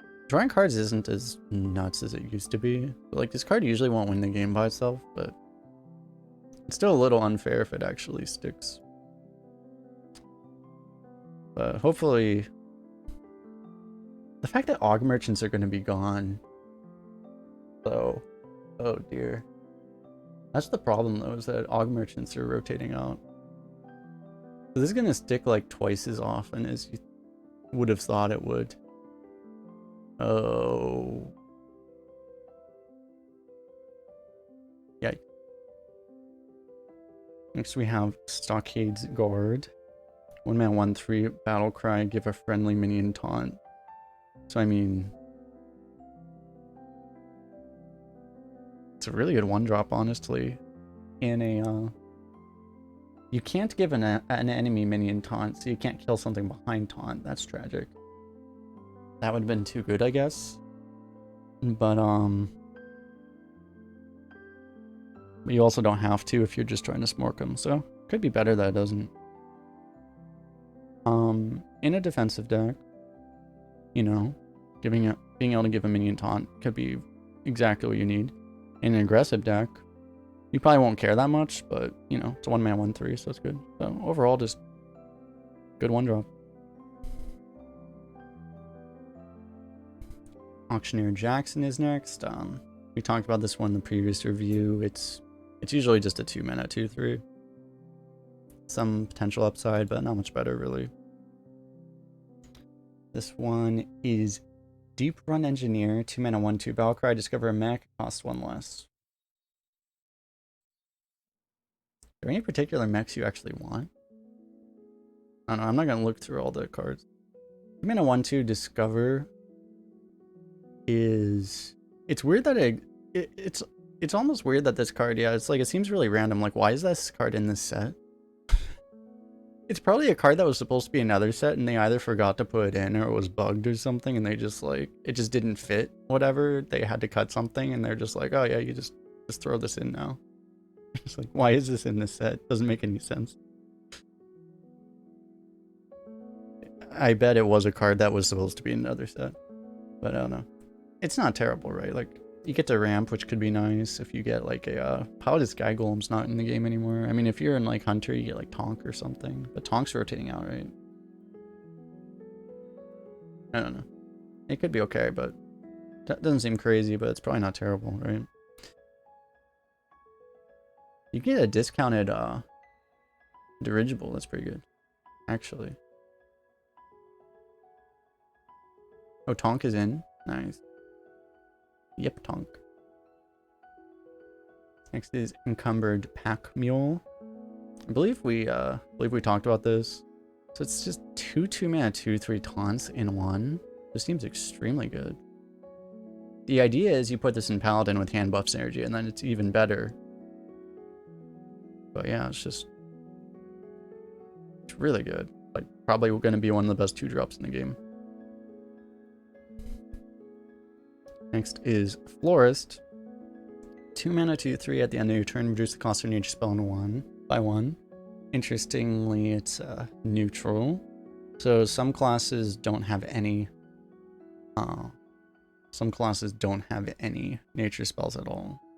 But, you know, if you're playing a class that has nature spells, Shaman, Druid being the main ones, who else has nature spells? A couple other classes have some, right? Is it just Shaman and Druid, actually? There's like one other one, right? I don't know. In Shaman and Druid, this card's probably extremely good. In other classes, I mean, it's a 2-mana 2/3, so it's not terrible. Also, one thing is that, one thing which I haven't mentioned yet in this review is, yeah, I think Hunter has a few. There's a couple classes that have like 1 or 2 nature spells, I think. There's like poison, like the poisons are nature in Rogue. A bunch of classes have like a couple. But yeah.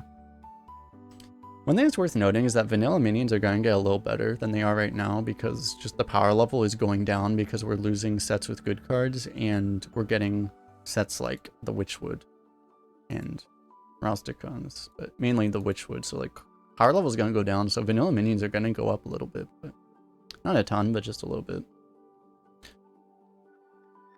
We have Mailbox Dancer. We talked about this one before. It's an okay 2-drop. It's a little weird. People probably won't take it because they don't want to give their opponent coins. But Walnut Sprite. Indeed, indeed. Pandaren Importer. I really like this card. Unfortunately, because it has really good design, it's probably not going to be playable constructed because it's actually fair. It's a Discover card that's actually fair. But for Arena, it's probably going to be really good. Next is SI7 Skulker. 2-mana 2/2 has SI7. It's an SI7, so it has synergy with Rogue, potentially. 2-mana 2/2 Stealth. Battlecry. The next card you draw costs 1 less. So I mean, yeah, I don't know what's up with the coins, honestly. Spellburst is wait, which set is Spellburst? Is Spellburst gonna be in or out? By the way. That was... They're rotating out, right? Hopefully. It was Skullomance? Okay, so they're rotating out. Cool. This seems like a pretty good card. 2-mana 2/2 Stealth is not amazing, but not terrible. Already.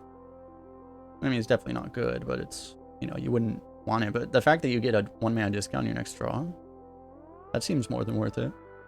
More than worth giving up 1 stat, I think. So, it seems pretty good. Probably be...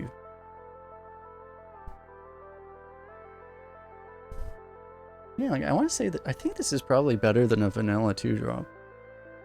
Slightly. Probably not by a lot, but I think it's slightly better. Stockade's Prisoner is next. I forget if we talked about this already, but the 2-mana 5/4 dormant. After you play 3 cards, this awakens.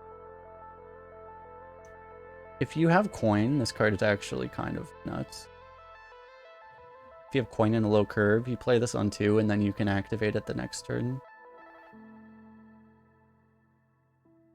But if you're going first, this thing is gonna be potentially worse than a regular dormant. So then it wouldn't really be worth it, probably. But well, I think you would want to play this on 2 and then go coin on turn 3. On turn 3, you want to go coin 3/1 or coin 2/2 or something and activate it immediately. That would be the hope. Yeah. Not sure. I think it's gonna be a little inconsistent. But in the right decks for it, it'd be nuts. You have like a rogue deck with a bunch of little stuff. Pretty good. Next we have Enthusiastic Banker. This is one we didn't review before. Epic 3-mana 2/3. At the end of your turn, store a card from your deck. Death Rattle, add the stored cards to your hand. So your opponent has to kill this, well, your opponent has to kill this immediately. Unless they have silence and then they never kill it. And then they silence it once it's eaten your entire deck and then you lose. Which would be funny. But honestly, like you shouldn't actually feel bad if this gets silenced. Because, I mean, unless you're literally going to die to fatigue, like it's not, this is, if they like were to owl this, you're winning that trade, right? So like, it's not the end of the world if this gets silenced even. And so essentially people are going to have to kill this immediately, and then it's a 3-mana 2/3 draw card that requires your opponent to deal with it, which is already really good. And if you get multiple draws, this thing gets really busted really fast. Unless you get too many draws and then it overdraws you. And then it's not as good. But yeah. So I mean, this thing seems good. You're drawing it's a card from your deck. This card seems really good. Next we have Entrapped Sorceress. They probably won't even have this in Arena. It's a 3-mana 3/4 in Arena, but they tend to remove cards like this, I think, so this probably won't even be in the game. But if it were, it's a 3-mana 3/4, it's okay. Gungar, we've talked about. I think most of the time you're just going to take the 2/2, and it's like, it's a decent tempo play. But not crazy good, but, you know, probably better than a regular, probably better than a vanilla, but it's fine. Impatient Shopkeep, not crazy, but you know, again, we're blazing through all the cards that we've reviewed in the past. For anyone that's just coming by wondering why I'm kind of skipping over some of them, it's fine. It's just not. You're probably not gonna be super excited about this, but it's pickable. You know, it eats a 2/3. Most people pick 2/3s as 2-drops right now, so it's fine. It'd be good, but. You can always trade it for something better if you draw it late, but a lot of times you might just take the rush, so you know. Next is Nobleman. 3-mana 2/3 Battle Cry. Create a golden copy of a random card in your hand. This seems really concerning and constructed, actually, because you can set up combos with this. Oh man, you can go Rhino. You can fill your hand with buffed rhinos. That'd be hilarious.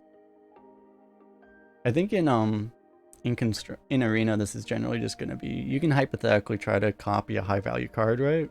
And sometimes you will, but a lot of times you're just going to play this whenever and you're just going to get whatever you get, right? You're just going to get another card. To be honest, like, a lot of the time... Oh yeah, you can copy quest rewards, that's true. Oh man, that's nuts. Oh man. Wow. But yeah, for Arena, I don't think... Sometimes, yeah, you can get, like, you can copy your, Well, Proto Drake's gone. Is Scrapyard Colossus gone too, then? I think those were the same set, right?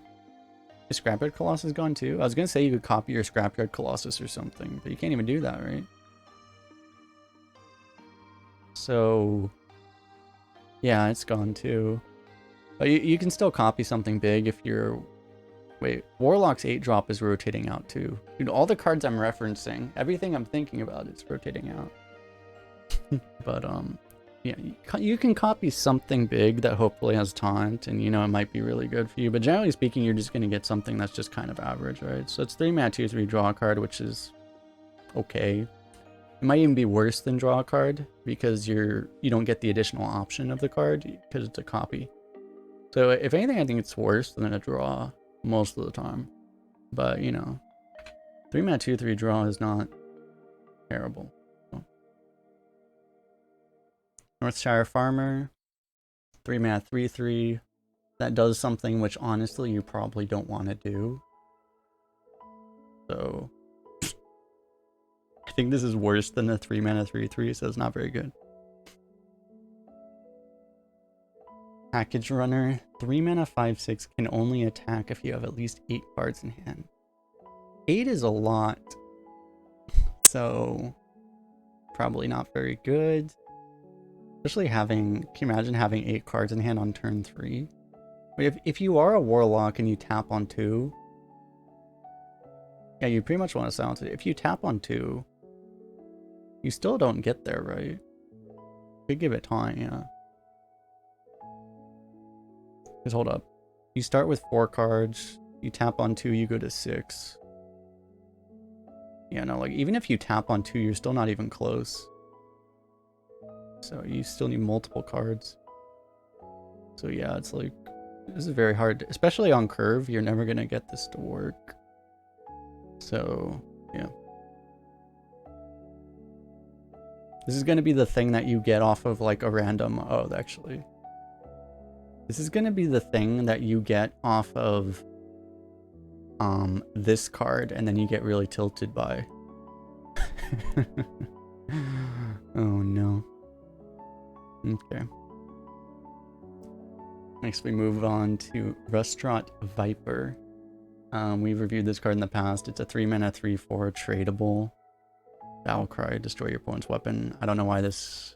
It's extremely good. Even if a 3 mana 3/4 tradable is already good, the fact that it also eats weapons is extremely good. So, yeah.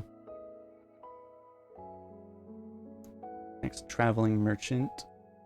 3 mana 2/3, also tradable. Battle Cry, gain +1/+1 for each other friendly minion you control. I thought this had taunt for some reason. I just thought it was like the Death Rattle one, but it's not.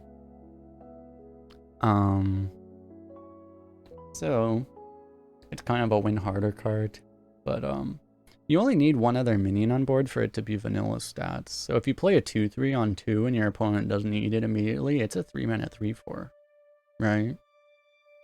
Pretty. So if you have like a regular curve, like probably okay. The fact that it's tradable is an upside too. You can get it, you know.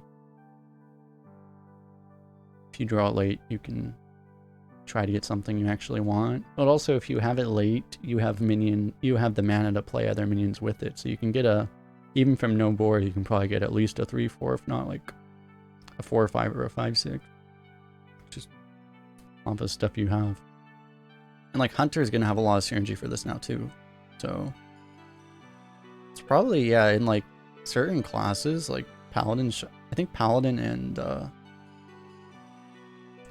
Hunter are actually gonna be the best classes for this. You probably actually value this pretty highly.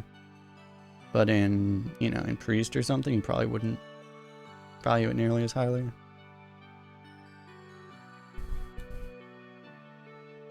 Next is Two-Faced Investor. I'm probably just gonna never take this card.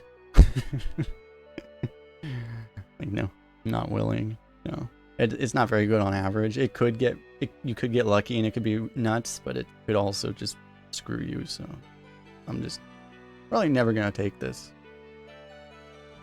Next we have Cheesemonger. Whenever your opponent casts a spell, add a random spell with the same cost to your hand. I forget, did we review this one? I don't think so. So it's a 4-mana 3/6, which is really good. Compare this to like compare this to the 4-mana 3/5 that gains like +2 attack when your opponent casts a spell. This is a way, first of all, it has an extra stat to start with, but second of all, this is a way harder penalty. Your opponent is really not going to want to cast spells when you have this. Yeah, or Ogremancer. I think this is probably better than Ogremancer too. Probably way better than Ogremancer actually, because a lot of times, you know, your opponent could just AoE away the Ogremancer stuff anyway. This thing is probably like an extremely, extremely good version of Ogremancer. Like much better probably.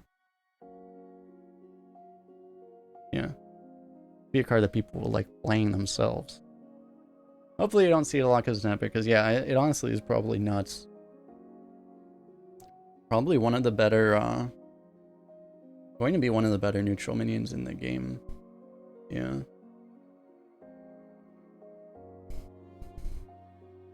Next we have Guild Trader. 4-mana 3/4 tradable. Spell damage +2.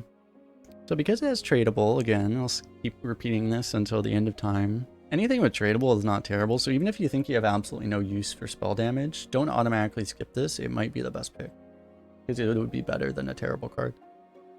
But, you know, having said that, you probably wouldn't value this super highly unless you're playing, you know, very specific classes like Shaman or maybe Mage, or, you know, you have particular reasons that you actually... And Demon Hunter. Demon Hunter has a lot of uses for spell damage now, too.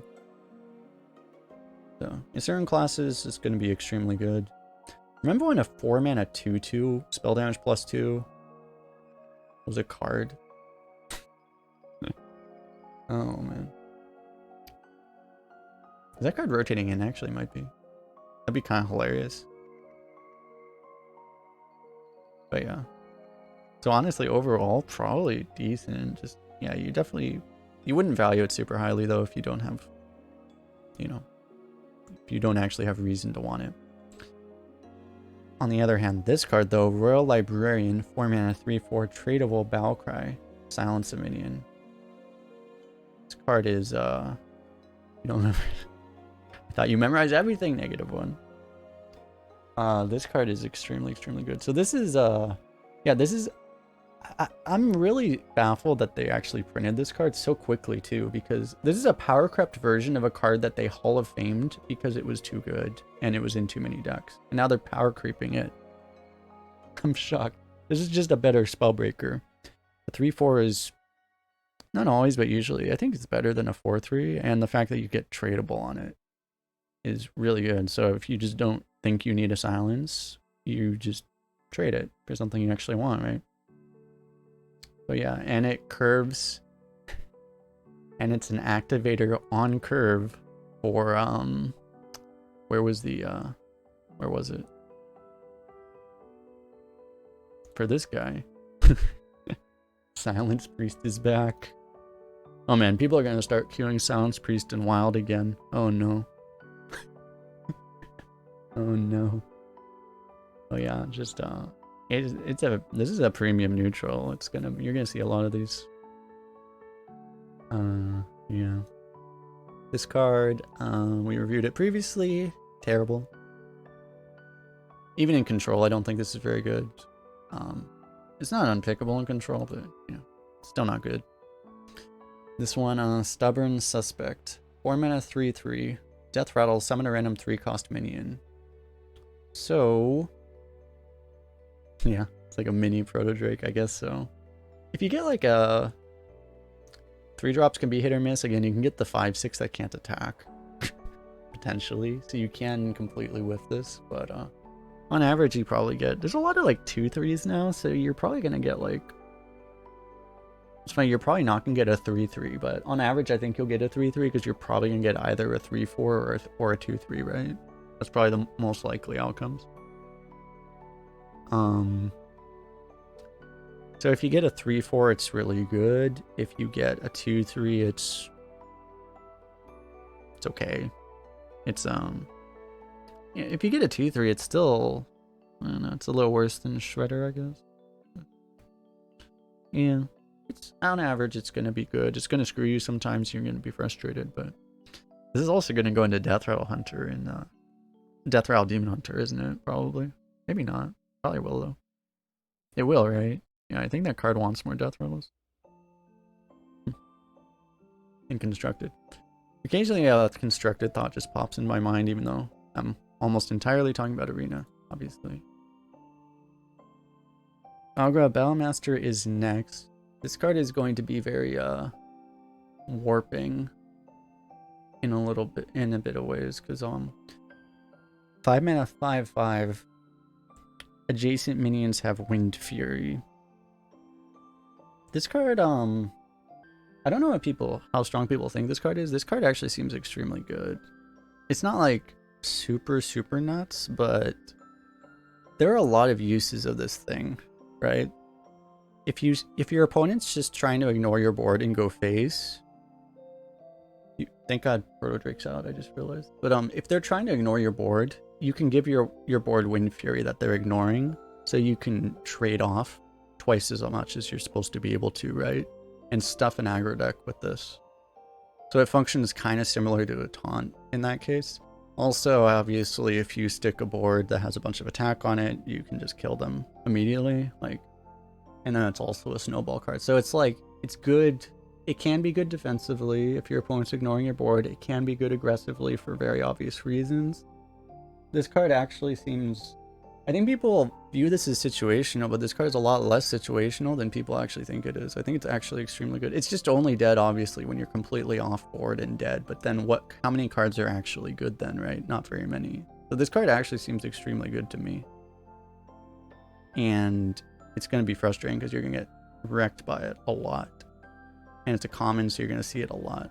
So this is going to be like one of the most meta warping cards in the game, probably. I think it will be better than a lot of people are thinking, and I think it's going to be, you're going to see a lot of them. So it's kind of, this is on the list of like probably most terrifying cards of this set. We will move on to Lion's Guard. 5 mana 4/6 Battle Cry. If you have 15 or less health, gain +2/+4 and Taunt. There are a lot of screw you aggro cards in this set. Yeah, so it's a 5 mana 4/6 if you don't trigger the condition, which is not good, but not terrible, right? It's okay. 5 mana 4/6 is pretty bad now, to be honest. But obviously, you just let your opponent hit you a few times. You're gonna have to be. You might have to consciously play around this card now. That's gonna be a little annoying. You probably don't want to like sit there not hitting your opponent, but if you have the option, you probably will want to think about this to the extent that it's like, well, if your opponent's at 17 health and you have a 2/3 on board, or I don't know, like or you have like a 3/3 on board, and you're like, there's a 2/2, and it's like, well, you want to push face, but you're like, well, I will play into this, so I guess I'll trade, you know, just because it would have knocked him down. It's probably gonna be worth thinking about a little bit, but you're not just going to want to sit there with a giant board just in case they have this, probably. But the point is, like, 5 mana 6/10 taunt if it triggers, which is pretty nuts. That's pretty damn nuts. So, yeah. I don't think it's like an auto pick, like a 5-star card or anything, because it is kind of bad, and you wouldn't really want to take this in aggro, probably, right? But I don't know. Maybe you play this in aggro, and then if you're against another aggro deck, you just kind of meme them with this anyway. I don't know. But yeah. In a defensive deck, it's nuts. Next, we have Stormwind Guard. 5 mana 4/5 taunt. Battle Cry. Give minions, adjacent minions, +1/+1. This thing's like a Yeah, rip Fungalmancer. It's like a better Fungalmancer, right? It's not as big of a buff, so it's not always better, I guess. But, I mean, this thing has Taunt. 5 mana, 4/5. Taunt. Battlecry, give adjacent minions +1/+1. Rip Fungalmancer, as we were talking about earlier. So, usually going to be better in Fungalmancer, I think. But, yeah, Taunt. The fact that it's Taunt is really nice. And it's just, you do kind of need to have a board to make it really worth it. But, you know, it's going to be, it's just, it does a lot. It's solid. Theoretically, you know, 5 mana, 6/7 if you want to, if you actually get the value out of it. Even if you just get one buff, though, it's like probably good enough. Kind of matters how much you get out of the buff, but you know, it's good. All right, next we have City Architect. 6 mana, 4/4. Battlecry. Summon 2/0/5 castle walls with Taunt. So, cards like this in the past have generally been pretty bad. But they historically have not taunted nearly as much as this does. So it's 10 health of taunt, and you get a 4/4, which is, you know, not nothing. But still, I mean, still cards that just stall like this don't tend to be that good. If you have like a really nuts win condition, you know, you have Ysera or something, then maybe you think about this. But generally, the average deck wouldn't value this very highly, most likely, even with how much taunt it is, because it just doesn't actually fight for board very well. But again, like if you have like super crazy late game conditions, you might want to think about it. Talking about super crazy late game win conditions that would work really well if they're protected by 10 health of taunt. We have Cornelius Rome. We've talked about this in a previous review. It's always at least 6 mana, 4/5, draw 2. And if your opponent doesn't kill it and you don't have to trade it off to stay alive, it's draw 6. So, and after that, you get to the point very quickly where you're going to need to trade it off probably so you don't overdraw. Because your opponent just won't kill it probably after the first turn because they're going to know that you have to trade it off. Yeah, very... That's the thing, is that most of the time it's just going to be 6 mana, 4/5, draw 2, so it's usually going to be relatively mediocre, but then, you know, 1 out of like 5 games, it'll probably win by itself. So, you know.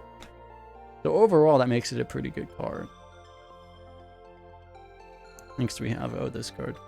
Lady Prester. I think some people will really like this card. Some people will, it will be frustrating to play against this sometimes. 6 mana, 6/7. Battlecry.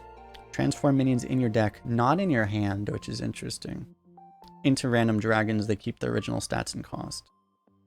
When I originally saw this, I think I thought it was hand and deck. So that makes it a lot worse, actually, because you actually have to draw them afterwards. It doesn't just transform your entire hand into Ysera's and Alexstrasza's. But that's the thing, is that I think this is a really significantly positive effect, because dragons tend to do things that are really good.